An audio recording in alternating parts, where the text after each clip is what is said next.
Assalamualaikum warahmatullahi taala wabarakatuh. Waalaikumsalam warahmatullahi wabarakatuh. Alhamdulillah rabbil alamin wal aqibatu lil muttaqin fala udwana illa 'alal zalimin. Asyhadu an la ilaha illallah wahdahu la syarika lah wa asyhadu anna sayyidana maulana Muhammad wa ala alihi wa ashabihi wa man jahada ala nahjihi ila yaumi yub'atsun. قال الله تعالى في كتابه الكريم بعد أعوذ بالله من الشيطان الرجيم بسم الله الرحمن الرحيم يا أيها الذين آمنوا قوا أنفسكم وأهليكم نارا وقودها الناس والحجارة عليها ملائكة غلاظ شداد لا يعصون الله ما أمرهم ويفعلون ما يؤمرون. Bapak-bapak, ibu-ibu, para hadirin hadirat yang dirahmati Allah Subhanahu wa taala. Tema kita pada malam hari ini ialah berkaitan tentang kriteria seorang pemimpin rumah tangga menurut Al-Quran dan As-Sunnah. Dan kemarin pada pertemuan bagian ke-6 atau part ke-6, alhamdulillah kita telah membahas tentang ar-rijalu qawwamuna 'alan nisa'. Yaitu bahwa laki-laki itu adalah seorang qawwam. Dan kita telah beberkan, kita telah ulas, kita telah bahas, kita telah mengerti bahwa laki-laki itu harus memiliki sifat qawwam. Apa itu qawwam? Berdiri tegak, lurus terhadap seorang istri. Tidak menjadi bawahan istri atau menjadi supir istri, tapi menjadi seorang pemimpin, pelindung, pengayom, pembimbing. Ya, itu telah kita bahas dan telah kita jelaskan dan ada pembahasannya pada bagian yang ke-6. Nah, sekarang kita ingin mengulas kembali sifat yang harus dimiliki oleh seorang suami, di samping dia harus juga menjadi seorang pemimpin yang kuat, yang mengayomi, yang melindungi, sebagaimana Nabi SAW menjadi qawwam di hadapan para istrinya. Maka di samping itu seorang suami juga harus memiliki sifat dan jiwa kasih sayang terhadap istrinya. Kemudian sifat kasih sayang terhadap anaknya. Ini tidak bisa dipungkiri. Jadi jangan hanya seorang suami itu menjadi seorang yang kuat dari fisik namun tidak memiliki sifat ar-rahmah, kasih sayang. Sedangkan Bapak Ibuku, tujuan dari pernikahan yang kita lakukan itu adalah sakinah, mawaddah, warahmah. Dalam bahasa Al-Quran dikatakan a'udzubillahi minasyaitonirrajim, bismillahirrahmanirrahim, litaskunu ilaiha, agar seorang laki-laki itu bisa bersandar dengan perempuan, agar seorang laki-laki itu bisa taskunu, bisa tenang dengan adanya perempuan di rumah. Dengan adanya ibu dari anak-anak kita itu bisa tenang. Litaskunu ilaiha wa ja'ala bainakum mawaddatan wa rahmah. Dan di antara kalian Allah jadikan mawaddah wa rahmah, kasih sayang, cinta dan juga kasih sayang dan cinta. Nah, artinya apa? Kedua belah pihak, seorang pemimpin rumah tangga itu harus memiliki kasih sayang dan cinta yang lebih dibanding seorang istri. Wa ja'ala bainakum mawaddah wa rahmah. Mawaddah itu diambil kata wud. Wud itu artinya adalah cinta. Rahmah itu adalah kasih sayang. Jadi saling mengasihi dan saling menyayangi. Dan sifat ini lebih didominasi oleh perempuan. Maka pada ayat ini dijelaskan bahwa ayat ini lebih ditunjukkan kepada pemimpin rumah tangga, seorang suami. Wa ja'ala bainakum, dan Allah jadikan di antara kalian suami dan istri mawaddah wa rahmah. Namun sebelumnya Allah menjelaskan litaskunu, dhamirnya untuk laki-laki, ilaiha, agar seorang suami itu taskunu ilaiha, tenang dengan adanya seorang perempuan yang ada di rumahnya, bisa mencurahkan perasaan, kesusahan, kelelahan, keletihan kepada istrinya. Litaskunu ilaiha, ini adalah dhamir untuk seorang suami. Wa ja'ala bainakum mawaddatan wa rahmah. Dan Allah jadikan mawaddah wa rahmah di antara kalian. Nah, yang ditunjukkan, ayat ini ditujukan kepada seorang suami. Artinya, seorang suami jangan hanya menjadi seorang pelindung, tapi juga berkasih sayang dengan istrinya. Karena berkasih sayang ini sangat penting. Jikalau seorang suami menganggap bahwa istri itu adalah pembantunya, walaupun dia tidak mungkin mengatakan, istri saya pembantu saya, tidak mungkin dia mengatakan itu, tapi dia memperlakukan istrinya seperti pembantu. Ya. Tidak diberikan hiburan, kemudian ditugaskan hanya untuk bekerja, kemudian full untuk melayani seorang suami, kemudian tidak menerima pendapat seorang istri, kemudian mau menang sendiri, mau benar sendiri, menyalahkan. Kan itu yang banyak. Kan itu yang banyak di kita itu. Suami merasa dia kuat, merasa dia punya jabatan, punya kehebatan, punya kemampuan, akhirnya apa? Dijadikan istrinya itu adalah seorang pembantu. Itu tidak sedikit dan itu banyak. Ya, ini yang masalah karena seorang suami yang seperti ini nggak paham sunnah, tidak paham Allah Subhanahu Wa Taala mengajarkan dalam Al-Quran, tidak paham ilmu tentang bagaimana menjadi seorang suami yang baik.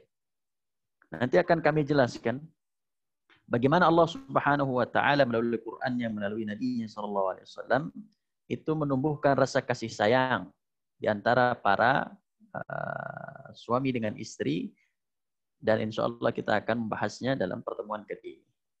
Bapak dan Ibuku yang dirahmati Allah, pertama ada beberapa pertanyaan yang harus kita jawab bersama. Mengapa pemimpin rumah tangga harus memiliki kasih sayang? Mengapa? Ini pertanyaan besar. Ustadz, saya laki-laki. Mengapa saya harus punya sifat kasih sayang? Umar bin Khattab itu seorang laki-laki pejuang luar biasa. Tapi di hadapan keluarganya punya rasa kasih sayang dan cinta. Mengapa pemimpin rumah tangga harus memiliki kasih sayang? Adakah perintah dari Allah dan Rasulnya untuk menjadi orang yang berkasih sayang? Kemudian yang kedua, bagaimanakah Nabi SAW memberikan kasih sayang kepada istrinya? Apa kiat-kiat Nabi? Pernahkah Nabi marah? Pernahkah Nabi mengangkat suara di hadapan istri? Apakah Nabi dibenci oleh istrinya? Apakah Nabi memiliki cacat dalam di hadapan para istrinya? Dan perlu diketahui Bapak, istri Nabi itu tidak satu. Kita, subhanallah, Bapak nih, kita nih, istrinya satu. Itu seminggu 4 kali berantem. 4 kali berantem. Masalahnya macam-macam. Masalahnya makanannya,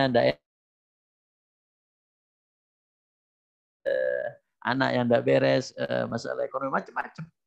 Yang kecil bisa jadi besar. Beda pendapat, sidang pendapat, mau benar sendiri, subhanallah. Satu istri 4 kali berantem dalam seminggu, subhanallah. Ada yang tiap hari.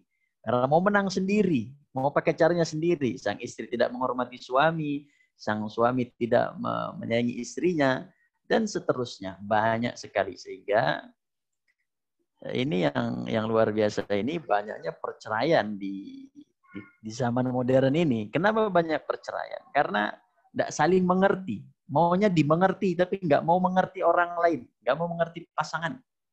Maunya dimengerti oleh orang.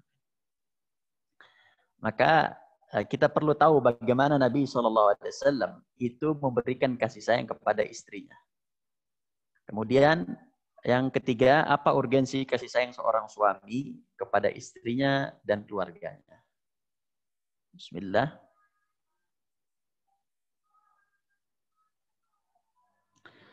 Mengapa pemimpin rumah tangga harus memiliki kasih sayang kepada keluarganya? Ini penting. Pertama, karena Al-Quran tidak rela melihat seorang perempuan yang sedih dan merasa takut. Subhanallah. Jadi saya ulangi Bapak Ibu ya. Ini ibu-ibu ini. Ibu-ibu ini catat ayatnya Ibu. Jadi nanti kalau ibu dimarahin sama suaminya, ini keluarin ayatnya ini. Subhanallah. Ini saya kasih kunci biar suaminya tidak marah-marah. Mengapa pemimpin rumah tangga harus memiliki kasih sayang? Karena Al-Quran tidak rela melihat seorang perempuan yang sedih dan takut. Itu Allah Subhanahu wa Ta'ala menjelaskan kepada kita, Allah tuh nggak mau ada perempuan di muka bumi ini yang dihinakan, yang sedih, yang takut, yang khawatir. Makanya Allah sering mengatakan la tahzani, alla tahzani, wala takhafi, wala tahzani. Itu sering dalam Al-Quran. Karena Allah itu tidak mau melihat seorang perempuan itu diperlakukan seenak deweknya itu loh. Tidak bisa begitu. Nah, maka apa yang pertama? Yang pertama adalah Maryam binti Imran saat mengandung Nabi Isa. Jadi kita tahu bahwa Nabi Isa ini mengandung tanpa seorang ayah.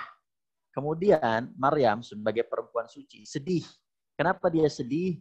Karena khawatir nanti dengan mengandungnya ia difitnah berzina, difitnah melakukan keburukan. Dan ternyata benar dalam surat Maryam bahwa Maryam ini difitnah oleh kaumnya, dia telah berzina.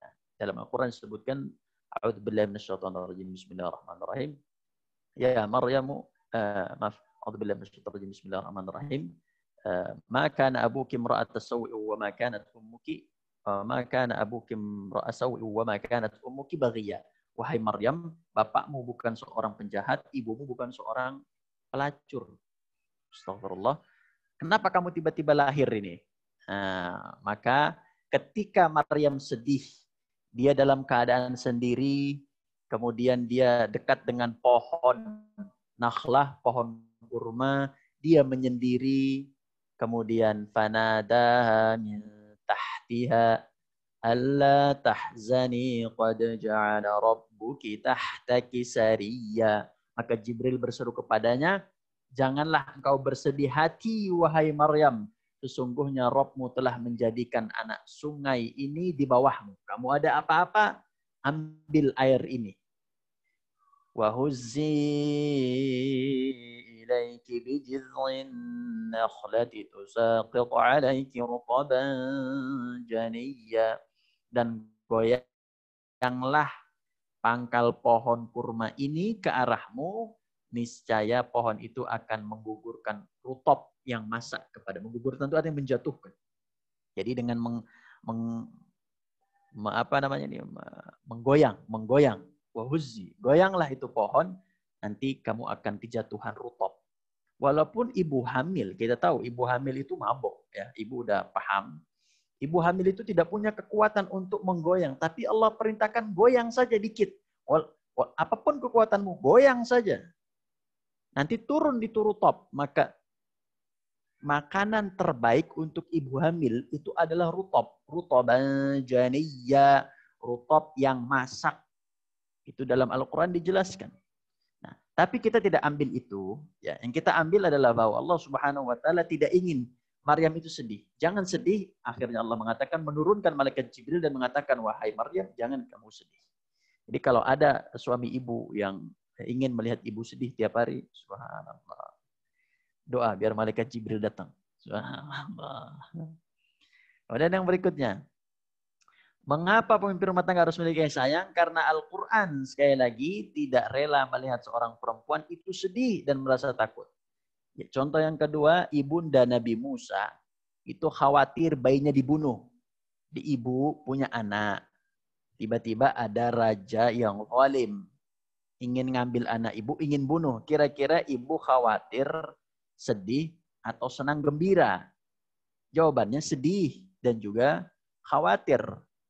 Begitupun Allah Subhanahu wa Ta'ala ketika mengetahui bahwa ibu Nabi Musa itu khawatir, baru dia melahirkan anak ini, ya, susah, payah, jerih, payah, capek, lelah, luar biasa. Kemudian tiba-tiba anak ini mau dibunuh.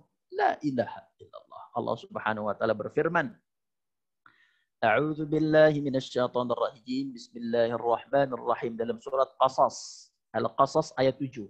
Ini salah, ini di sini Maryam 24:25. Al-Qasas ayat 7. Allah Subhanahu wa Ta'ala berfirman, wa awhayna ila ummi Musa an ardi'ih. فإذا خفت عليه فألقيه في اليم ولا تخافي ولا تحزني إنا رادوا إليك وجاعلوه من المرسلين. Dan kami ilhamkan kepada ibunya Musa, wahai ibu Musa, susuilah Musa. Sampai apabila engkau wahai ibu Musa khawatir terhadap anak ini, khawatir dibunuh, maka hanyutkanlah ia ke sungai Nil. Dihanyutkan. Tapi saya mau tanya, ibu mana yang rela, yang tega, anaknya dihanyutin? Subhanallah. Ini iman yang main di sini, Bu. Iman ini, iman. Perlu iman yang kuat sama Allah. Kalau Allah perintahkan hanyutkan, hanyutkan. Jangan banyak mikir. Gimana Ustaz, nanti siapa yang menyelamatkan, nanti kena ombak. Subhanallah. Itu perintah dari Allah. Ombaknya punya Allah, lautnya punya Allah. Allah yang ngatur semua. Hanyutkanlah dia ke sungai Nil. Fil yammi fa'alqihi fil yam. Wala takhafi wala tahzani. Jangan sedih. Jangan khawatir. Jangan sedih, jangan khawatir. Memang sedih, luar biasa Ibu. Jangankan ibunya yang mengandung, bapaknya saja ketika melihat anaknya dihanyutkan atau anaknya ingin dibunuh, subhanallah. Tidak ada yang ridha. Wala takhafi wala tahzani inna radduhu ilaiki wa ja'iluhu minal mursalin. Dan sungguhnya kami akan mengembalikannya lagi. Jadi Ibu Musa, kamu jangan khawatir ya. Saya akan kembalikan lagi nanti kata Allah. Saya akan kembalikan lagi. Dan kami jadikan dia sebagai seorang rasul. Ini dalam surat Al-Qasas ayat 7. Kemudian, mengapa pemimpin rumah tangga harus memiliki kasih sayang? Ya, setelah tadi 2, yang ketiga adalah karena Al-Qur'an melarang suami berlaku semena-mena kepada istri. Pak, Ibu, ini Ibu catat, Bu. Nah, ini catat ayatnya ini. Besok kalau suaminya macam-macam, pakai ayat ini. Subhanallah. Ini ayat ini ada di dalam surat An-Nisa ayat ke-19. An-Nisa ayat ke-19. Mari kita baca. A'udzu billahi minasy syaithanir rajim. Bismillahirrahmanirrahim. يا أيها الذين آمنوا لا يحل لكم أن ترثوا النساء كرها ولا تعضلوهن لتذهبوا ببعض ما آتيتموهن إلا أن يأتين بفاحشة مبينة وعاشروهن بالمعروف فإن كرهتموهن فعسى أن تكرهوا شيئا ويجعل الله فيه خيرا كثيرا. Wahai orang-orang yang beriman, tidak halal bagi kamu mewarisi perempuan dengan jalan paksa. Dan janganlah kamu menyusahkan mereka karena hendak mengambil kembali sebagian dari apa yang telah kamu berikan kepadanya, yaitu mahar. Jadi jangan ngambil mahar lagi, kata Allah. Kecuali apabila mereka melakukan perbuatan keji yang nyata. Perbuatan yang tidak baik, yang dosa dan seterusnya. Dan bergaullah dengan mereka menurut cara yang baik. Jika kamu tidak menyukai mereka, tidak menyukai istrimu, maka bersabarlah. Karena boleh jadi kamu tidak menyukai sesuatu padahal Allah menjadikan kebaikan yang banyak padanya. Sebab turunnya ayat ini itu karena dari zaman dahulu, zaman jahiliyah, zaman Nabi SAW di Madinah. Ya, ini waktu di Madinah ini. Ketika ada perempuan, jika suaminya meninggal, contohnya si Aisyah menikah dengan Ahmad. Ketika ketika suaminya meninggal, Ahmad ini meninggal. Kemudian yang masih hidup adalah istrinya yaitu Aisyah. Maka si Aisyah ini itu diwariskan. Subhanallah. Jadi perempuan itu dulu ibu-ibu itu semua, istri-istri itu dulu diwariskan kepada keluarga pria atau kerabat pria. Jadi istri ini nanti bisa ke adiknya Ahmad, bisa ke adik kakaknya Ahmad, bisa ke keponakannya Ahmad. Diwarisi kayak harta, sama kayak harta. Dan dapat dinikahi dengan paksa. Walaupun si istri nggak mau dinikahi dengan saudara suami ataupun kerabat suami, dia nggak bisa nolak, dia harus menikah.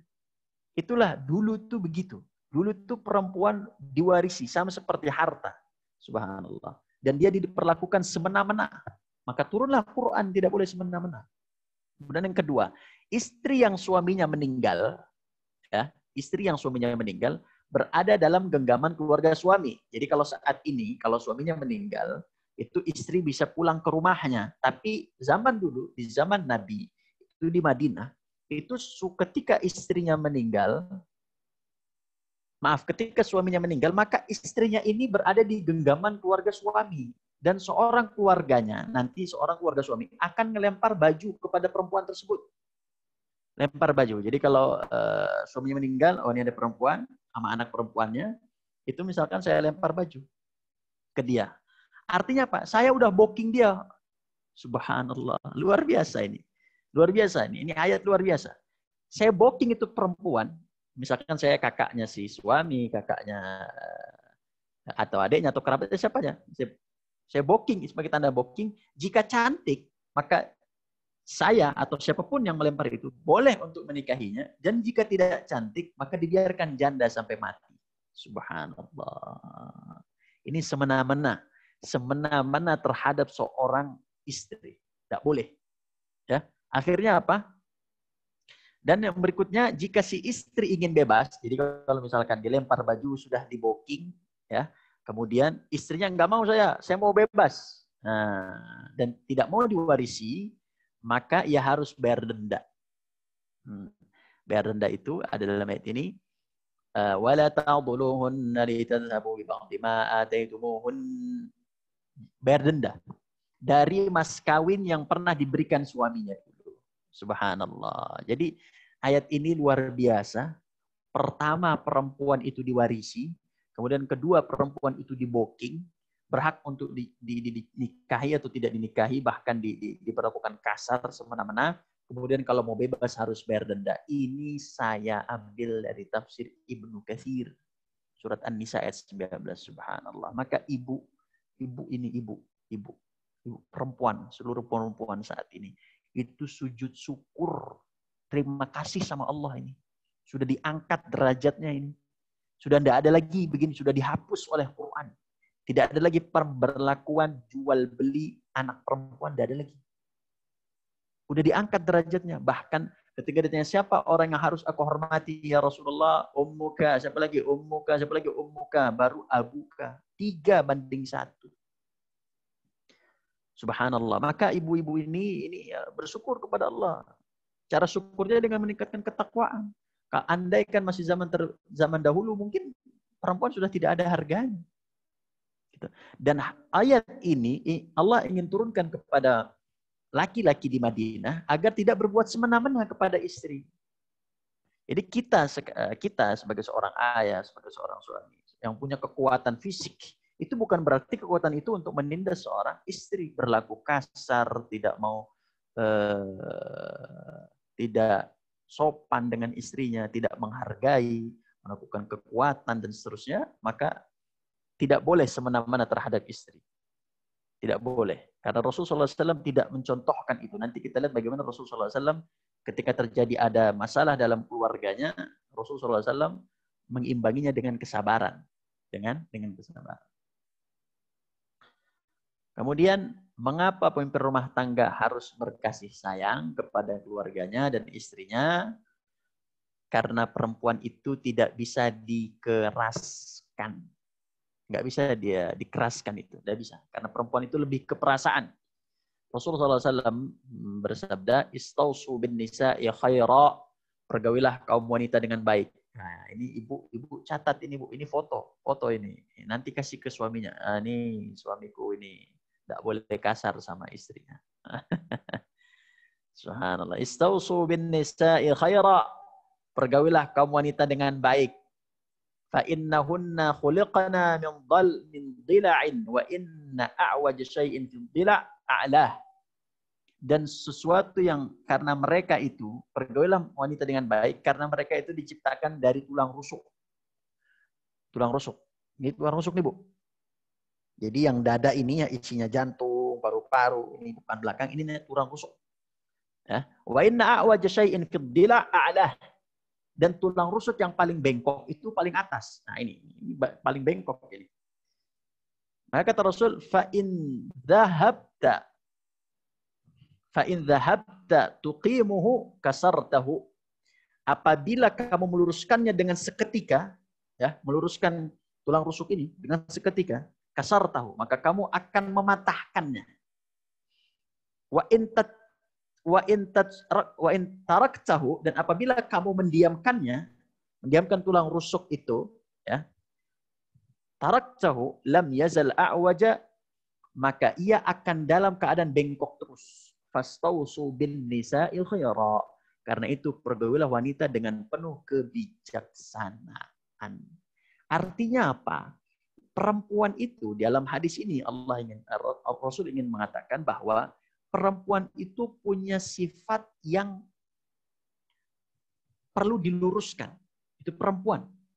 Ya, itu hadisnya begitu. Karena perempuan diibaratkan seperti tulang rusuk yang bengkok. Karena memang perempuan itu diciptakan dari tulang rusuk Nabi Adam dan ia bengkok. Artinya apa? Punya kecenderungan yang tidak baik. Sebagai contoh, Nabi SAW mengatakan, perempuan itu yang paling banyak diingat, itu adalah kesalahannya. Jadi kalau suaminya udah baik, luar biasa, ada satu kesalahan yang diungkit, kesalahannya terus. Itu perempuan.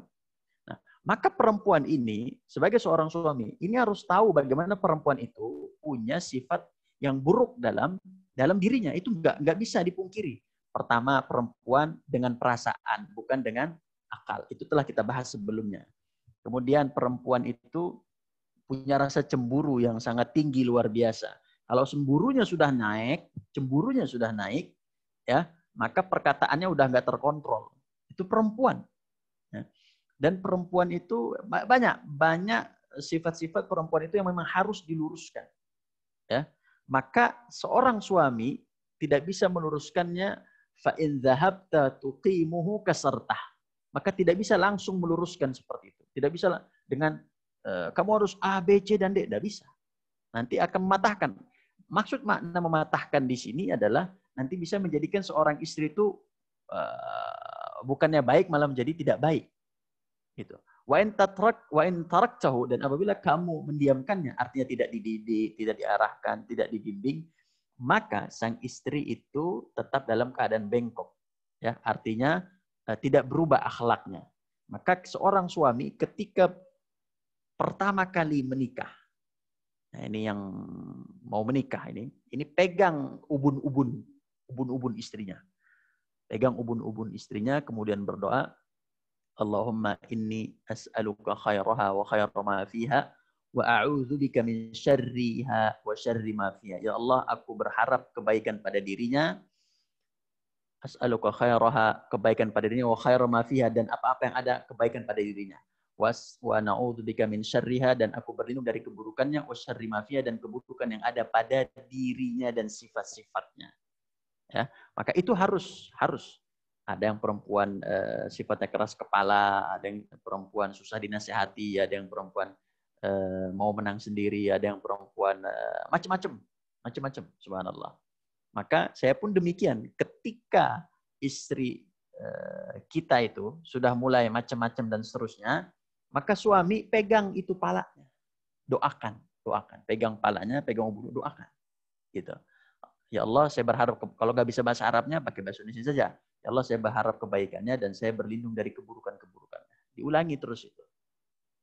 Maka, mengapa pemimpin rumah tangga harus memiliki sayang kepada keluarganya? Karena perempuan tidak bisa dikeraskan. Tidak bisa. Semakin dikeraskan, semakin marah dia. Sebagai contoh, ada seorang suami marah dengan istrinya dan mengatakan, kamu ini di rumah, udah tinggal di rumah, makan enak, tinggal jaga anak dan seterusnya. Kemudian dia membanggakan dirinya, suami ini. Kami mengatakan, saya capek di luar. Kalau bukan karena saya, kamu tidak makan. Kalau ini rumah dari saya. Subhanallah. Dengan begitu, saya mau tanya nih ibu-ibu. Ibu-ibu kalau suaminya gitu, enak apa bangga ibu? Subhanallah. Itu pasti kesel. Kesel gitu. Kenapa? Ya, Anda memang tugasnya mencari nafkah untuk saya. Yang saya tugasnya di rumah. Gitu. Nah, maka Seorang suami tidak bisa pendidikan itu dengan kekerasan itu tidak bisa. Tidak bisa. Kemudian bagaimana cara menumbuhkan kasih sayang terhadap istri? Rasulullah Shallallahu Alaihi Wasallam itu banyak contohnya. Nanti kita turunkan contoh-contohnya. Pertama adalah mendengarkan pendapatnya. Jadi ada suami yang nggak mau dengerin pendapat istrinya. Suami beli kulkas sendiri, tiba-tiba datang kulkas ke rumah. Dari mana ini bang? Ya udah ada ini dari saya, punya saya. Nah, ada yang begitu. Suaminya bikin bisnis sendiri, tau-taunya dari mana ini? Ini punya saya, udah ambil aja kamu, jangan banyak omong. Kamu diam aja, terima jadi. Ada yang begitu enggak, Bu? Subhanallah, ada. Itu banyak begitu. Suami-suami yang bahkan suaminya itu menjadikan istrinya, ini mohon maaf, ini kejadian nyata ya. Itu istrinya kayak anaknya, contoh. Jadi tiap hari itu istri cuma dikasih ini buat kamu ya. Cuman buat makan kita nih, coba masakin dah ini 50.000 misalnya per hari. Udah. Ini. Tiap hari. Ditanya, suami kamu kerja apa? Tahu dia kerjanya. Kemudian kalau ditanya, suami kamu itu berapa tabungannya? Dia nggak tahu. Sampai anaknya minta uang ke ibunya. Biasa ya, namanya anak minta uang sama ibunya. Ibu minta uang, kata ibunya. Ibu nggak punya uang, minta sana sama ayahmu. Karena semua yang pegang itu bapaknya. Dan bapaknya benar-benar tidak menjadikan istri ini sebagai pendamping hidupnya. Seharusnya kan istri itu didampingi, ibu bapak. Di samping dia itu. Bukan di belakang kita. Bukan dia pembantu kita. Gitu. Jadi dia itu di samping kita. Maka sampingkan dia itu. Subhanallah. Jadi Rasulullah SAW dalam perjanjian Hudaibiyah, jadi ketika itu Rasulullah SAW ingin haji, kemudian tidak bisa haji dikarenakan masih ada kekuatan yang menghalangi Rasul tidak haji. Akhirnya Rasulullah SAW mengatakan kepada para sahabatnya, bangunlah kalian dan sembelihlah kurban-kurban kalian, lalu cukur rambut kalian. Para sahabat nggak mau cukur rambut, nggak mau sembelih kurban, nggak mau bangun, tetap aja begitu di tempatnya. Marah, kenapa? Nggak bisa untuk haji. Kemudian Rasul menjelaskan, tidak ada satupun dari sahabat Nabi yang berdiri mengikuti perintah. Sekalipun perintah itu diulangi 3 kali. Setelah terlihat tidak ada satupun yang menunaikan perintah Nabi, Nabi datang ke istrinya Ummu Salamah. Ini bayangin, ini Nabi ya, cerdasnya luar biasa ya. Tapi kadang-kadang perlu orang lain untuk bisa memutuskan masalah. Ya, jadi kita ini para suami, bapak-bapak, yang bukan Nabi, yang otaknya tidak secerdas Nabi, itu perlu di kanan kita, istri kita, agar kita membuka masalah kita dengan istri kita. Nanya bagaimana solusinya, minta pendapatnya. Jangan mau pendapat sendiri aja yang dipakai, minta pendapatnya. Bagaimana Rasulullah SAW pernah kehilangan arah. Nabi pernah kehilangan arah dalam arti Nabi minta solusi sama istri. Dan yang diminta ketika itu Ummu Salamah. Ummu Salamah ini istri Nabi. Ya, istri Nabi yang kecerdasannya luar biasa. Kemudian Ummu Salamah sambil menceritakan perkembangan ini kepada Ummu Salamah. Kemudian Ummu Salamah dalam hadis yang berikutnya, Ummu Salamah mengatakan, "Ya Rasulullah, atuhibbu dzalik?" Ya Rasulullah, apakah kamu ingin mereka melakukan itu? Menyembelih, kemudian mencukur rambut ya. Dalam haji kan ada itu. Maka kata Nabi, kata Ummu Salamah, keluarlah kamu. Thumma la tukallim ahadan minhum kalimatan hatta tanhar budnak wa tad'u haliqaka fayahliqak. Kemudian, wahai Nabi, saya kasih tahu ya, caranya kamu kalau mau mereka mengikuti kamu, karena mereka mungkin kesal tidak dapat haji, kamu keluar dari kemah ini, jangan bicara kepada sepatah pun, kepada siapapun, kemudian mulailah untuk menyembelih hewan kurbanmu. Sembelih aja. Dan undang tukang cukurmu untuk memangkas rambutmu. Maka ketika para sahabat melihat sendiri Nabi melakukan semua hal itu, mereka pun berdiri, menyembelih kurbannya, mencukur rambut mereka satu sama lainnya. Inilah di antara Rasulullah SAW mengambil pendapat istrinya Ummu Salamah. Maka bukan sebuah aib seorang suami ngobrol dengan istrinya memecahkan masalah. Sampaikan, Masalah keluarga macam-macam, subhanallah. Anaknya yang mau sekolah, anaknya yang tidak betah di pesantren, pekerjaan di rumah yang sedang merosot, kemudian permasalahan keluarga, waris, kemudian tetangga, permasalahan dengan saudara, dengan adik kerabat. Itu semua masalah. Silakan ibu bapak dudukkan, bapakku dudukkan dengan istrinya dan minta pendapat. Kemudian cara menumbuhkan kasih sayang terhadap istri adalah bersabar dan tidak marah dengan akhlaknya. Jadi namanya istri, Bapak, jangankan istri kita. Istri kita itu kan bukan Aisyah ya. Udah bukan Aisyah, bukan Khadijah, bukan siapa-siapa. Suami kita juga bukan Abu Bakar, bukan Umar, bukan Utsman. Ya. Jadi ketika ada hal-hal yang tidak baik dari istri kita, sabar, jangan marah, jangan emosi. Nah, ini saya kasih hadisnya. Anas bin Malik ini adalah sahabat Nabi yang jadi pembantu Nabi. Ya, dari kecil dititipkan oleh ibunya, wahai Rasulullah, ini Anas, saya titipkan kepada kamu dari umur 7 tahun bantuin Nabi. Makanya nanti Anas ini didoain Nabi. Anas ini karena bersama Nabi ilmunya banyak meriwayatkan hadis. Ini sunnahnya orang tua menitipkan anaknya kepada orang soleh dan orang berilmu. Ini sunnahnya. Jadi Anas tuh banyak mengambil ilmu dari Nabi SAW. Anas bin Malik menceritakan Rasulullah SAW sedang berada di salah satu rumah istrinya. Anas berkata, rumah itu adalah rumah Aisyah. Jadi rumah Nabi itu bukan rumah-rumah atau satu rumah banyak kamar, bukan, tapi kamar-kamar. Hujurat, kalau dalam bahasa Al-Quran hujurat. Makanya ada surat hujurat. Kamar-kamar, kecil-kecil. Ya 2x2, kecil saja. Pintu, bilik-bilik begitu. Jadi Rasul sedang berada di rumah istrinya itu Aisyah. Lalu salah seorang istri beliau, istri yang lain itu mengirimkan sepiring makanan. Dikirimkan sepiring makanan oleh utusannya. Jadi sahabat istri Nabi yang lain punya pembantu, kemudian mengatakan, wahai pembantuku ini kasih ke Nabi. Namun istri yang bersama beliau Aisyah itu membuang piring. Subhanallah. Jadi diterima oleh Aisyah, bukan diterima dengan baik, malah dibuang piringnya. Sehingga pecah, terbelah menjadi 2. Piring itu pecah. Subhanallah. Nabi, lihat Nabi. Kita kira-kira ini suami ini, bapak. Kalau ngelihat ini istri kita kasih makanan. Tiba-tiba dilempar itu makanan. Oh, naik pitam suami. Apa kata suami? Ente ini udah dibawain, gak bersyukur. Oh, subhanallah. Tapi Nabi enggak. Kenapa? Nabi itu bisa membaca. Nabi itu saking pintar dahsyatnya itu, Nabi itu bisa membaca bahwasanya ini sedang ada masalah dalam hatinya, dalam hati Aisyah. Karena Aisyah itu menikah dengan Nabi itu dalam umur yang tidak senior, umurnya muda, ya, umurnya muda, nikahi pada umur 9 tahun, ya. Nah, kemudian Rasulullah SAW mengatakan, gharat ummukum, ibu kalian sedang cemburu. Maksudnya adalah Aisyah, karena istri Nabi disebut dengan Ummul Mukminin, ibunya orang-orang mukmin, sehingga Nabi mengatakan gharat ummukum, ibu kalian sedang cemburu. Lalu beliau menyatukan 2 pecahan piring tersebut dan meletakkan makanannya di atasnya. Jadi diambillah. Jadi Rasul itu dengan sabar mengambillah piring itu, mengambil piring itu, membereskan, kemudian makanan yang sudah berserakan ditaruh lagi di atasnya. Kemudian Nabi SAW bersabda, makanlah oleh kalian. Maka para sahabat pun makan. Akhirnya dikasih kepada para sahabat, makanlah.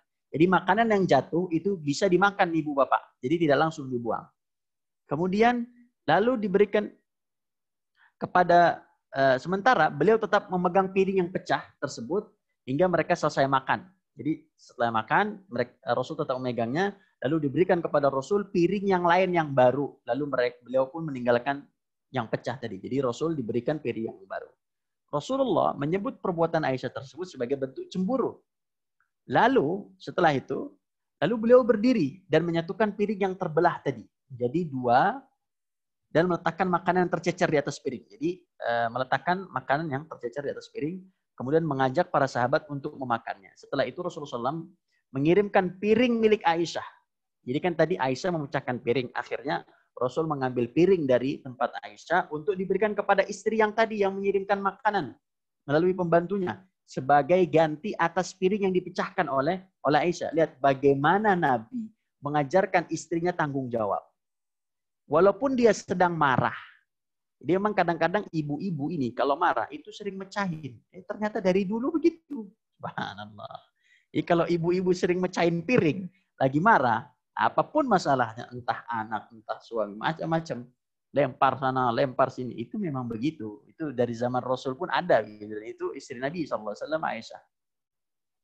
Jadi akhirnya diambillah piring, ya, kemudian diberikanlah kepada piring yang dipecahkan oleh Aisyah, kemudian diberikan kepada istri yang tadi dan mengatakan ta'amun bi ta'amin wa ina'un bi ina'in. Merusakkan makanan maka diganti dengan makanan, merusakkan bejana maka diganti dengan bejana. Lalu selesailah perkara yang demikian itu karena sikap Nabi sangatlah bijaksana dan sangat santun. Artinya apa? Ketika Rasul, jadi Rasul ini di sini sangat sabar ya. Jadi tidak marah. Udah ketika, ya udah, enggak usah marah-marah. Ngapain marah-marah? Marah-marah juga tidak menyelesaikan masalah. Akhirnya dengan kesabaran, ya udah, ya udah. Kenapa? Enggak usah cemburu, enggak usah cemburu. Ditenangkan gitu. Bahkan dalam hadis lain, Abu Bakar hampir menampar anaknya Aisyah ketika mencerca Nabi karena marah. Kemudian ditahan oleh Nabi, jangan.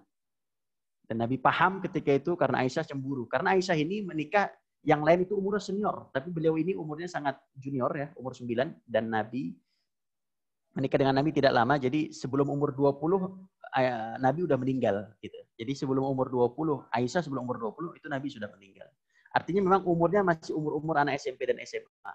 Tapi dewasa ya, bukan berarti dia dewasa, tapi wajar punya sifat kecemburuan gitu. Sebagaimana Aisyah itu punya rasa kecemburuan sangat luar biasa kepada Khadijah.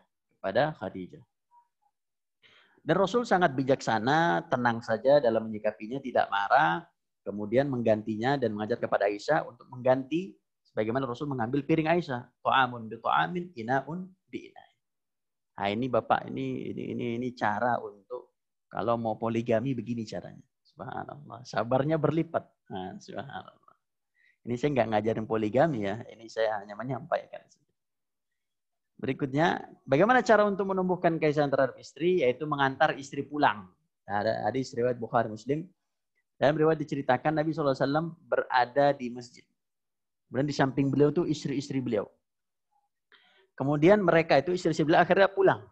Lantas Nabi berkata berkata kepada Sofia. Sofia ini kita telah jelaskan sebelumnya bahwa seorang perempuan cantik luar biasa, putih, cantik luar biasa. Ya. Ini adalah anak orang Yahudi. Bapaknya itu didongkot Yahudi. Tapi ini jadi istri Nabi. Kemudian kata Nabi kepada Sofia, jangan terburu-buru. Tenang, jangan buru-buru. Biarin yang lain pulang. Kamu di sini aja. Agar aku dapat pulang bersamamu. Subhanallah. Ini suami ini. Jadi kalau suami ditelepon sama istri, nelpon sama suaminya. Ayah, bapak jemput saya di sini. Suaminya bilang, naik saja Gojek, naik saja Grab. Itu enggak sunnah Nabi. Sunnah Nabi itu menemani pulang sang istri. Itu akan menumbuhkan kasih sayang. Dengan begitu si istri akan merasakan dirinya dihormati, dirinya dihargai, sehingga istri pun akan lebih mencintai seorang suami. Kemudian mengajak jalan keluar kota. Ini juga terkenal hadisnya. Aisyah berkata, biasanya Nabi SAW kalau mau ingin melakukan perjalanan jauh, beliau itu melakukan undian di antara istrinya. Jadi melakukan undi. Tulis nama si fulan, nama fulan, diundi namanya.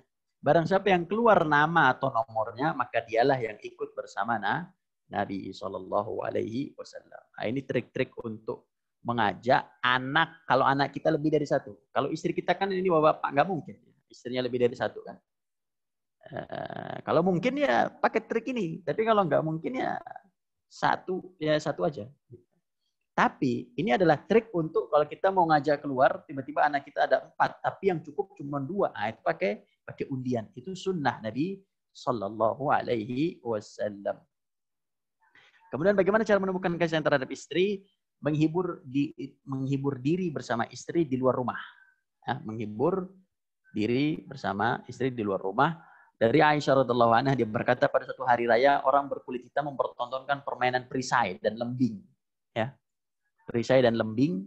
Aku tidak ingat apakah aku yang minta atau Nabi SAW sendiri yang berkata kepadaku. Apa yang dikatakan? Apakah engkau ingin melihatnya? Kata Nabi. Aku menjawab, iya. Kata Aisyah, iya saya mau lihat ya Nabi. Lalu beliau menyuruhku berdiri di belakangnya. Jadi Rasul menyuruh Aisyah berdiri di belakangnya. Subhanallah. Diri di belakang Nabi. Kemudian pipiku, kata Aisyah, menempel dengan pipi beliau. Kemudian beliau berkata, teruskanlah permainan kalian wahai Bani Arfidah. Bani Arfidah ini adalah julukan orang-orang kulit hitam tadi, orang-orang Habasyah, ya. Sehingga ketika aku sudah merasa bosan, Aisyah sudah merasa bosan, beliau bertanya, apakah kamu sudah puas? Sudah puas belum nih nonton pertunjukan ini? Ya, aku jawab, iya. Saya sudah bosan ya Rasul, wahai suamiku. Beliau berkata, kalau begitu pergilah. Artinya apa? Rasul SAW pun mengajak istrinya untuk menghibur diri di luar rumah. Artinya apa? Ibu-ibu nih, saya mau kasih tahu nih ibu-ibu, ada nggak nih ibu-ibu ini? Subhanallah. Besok ibu-ibu kalau minta jalan-jalan nggak dikasih sama suaminya, ini pakai hadis ini. Bilang, Bapak mau ngikutin sunnah Nabi nggak Pak? Ini kita harus jalan-jalan nih Pak. Kata suaminya, Wah Ustadz nih ngajarin yang nggak benar. Subhanallah. Jadi itu sunnah Nabi itu. Sunnah Nabi. Jadi kalau nanti istri kita nuntut, Pak, kapan nih jalan-jalan? Bapaknya harus luangin waktu. Jangan nggak luangin waktu. Itu memang begitu. Jadi mendidik perempuan itu nggak gampang. Apalagi Nabi istrinya banyak. Maka mendidiknya itu nggak gampang.